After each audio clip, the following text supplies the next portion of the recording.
영어에 work for, 누군가를 위해 일한다는 표현이 있습니다. 이 work for는 많은 의미를 가집니다. 먼저 그것은 공급의 근원을 의미할 수 있습니다. 여러분이 대기업 중역으로 일하고 있다면 대기업은 여러분의 삶을 풍요하게 할 것입니다.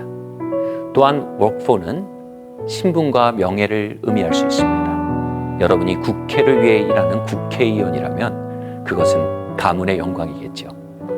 또한 work for는 미래의 보장을 의미합니다. 여러분이 공무원으로 국가를 위해 일하고 있다면 여러분의 미래는 매우 안정된 것일 겁니다.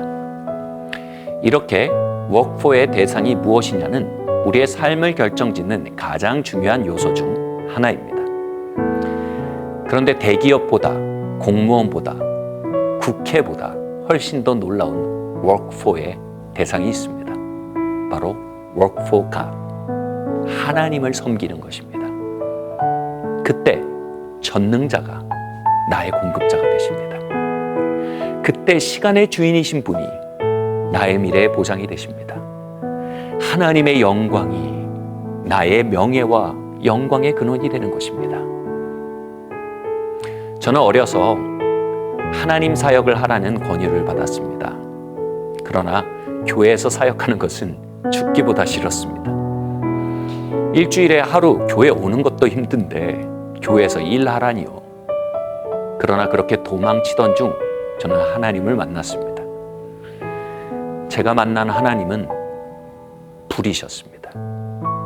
그 불은 나의 마음과 육체와 질병을 태우고 새롭게 했습니다. 너무나 영광스러웠습니다. 그때 저는 이렇게 고백했습니다. 하나님, 종교인이 되기는 정말 싫습니다.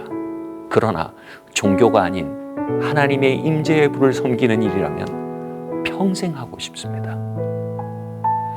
하나님의 임재, 그 실제가 거치면 우리의 신앙생활은 종교 활동이 되고 맙니다. 우리는 어떻게 종교에 그치지 않고 하나님의 임재를 향해 나아갈 수 있을까요? 구약의 제사장들은 지성소에서 하나님의 임재를 섬기는 직무를 받았습니다. 그리고 그것을 가능케 하는 것이 바로 제물의 피였습니다. 히브리서는 말합니다. 하나님께 드린 그리스도의 피가 어찌 너희의 양심을 죽은 행실에서 깨끗하게 하고 살아계신 하나님을 섬기게 하지 못하겠느냐. 우리를 종교 활동에서 건져내어 살아계신 하나님의 임재를 섬기는 자리로 나오게 하는 것이 바로 그리스도의 피입니다.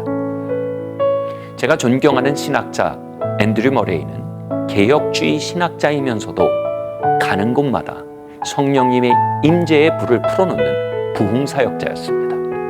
그는 가는 곳마다 어린 양의 보혈을 선포하고 높였습니다. 보혈을 믿고 선포하는 것은 그곳에 보혈을 뿌리는 것과 같은 행위라고 그는 말했습니다. 그리고 그렇게 할 때 어김없이 그 장소는 성령의 능력으로 가득해졌습니다. 그는 말했습니다. 진정으로 보혈이 뿌려지는 곳마다 성령의 불이 임한다고 말입니다. 비대면 예배 등으로 신앙생활이 어려운 때입니다. 이제 그 피의 힘을 의지해 선포하며 기도해야 합니다. 보혈은 능히 있어 하나님의 임재를 비대면 예배가 드려지는 각 초소에라도 불러내릴 것입니다.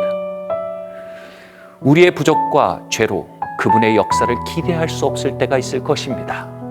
그러나 보혈은 능히 있어 우리의 허물을 덮고 그 능력을 우리의 연약 한가운데 임하게 할 것입니다. 코로나로 어수선한 한 해입니다.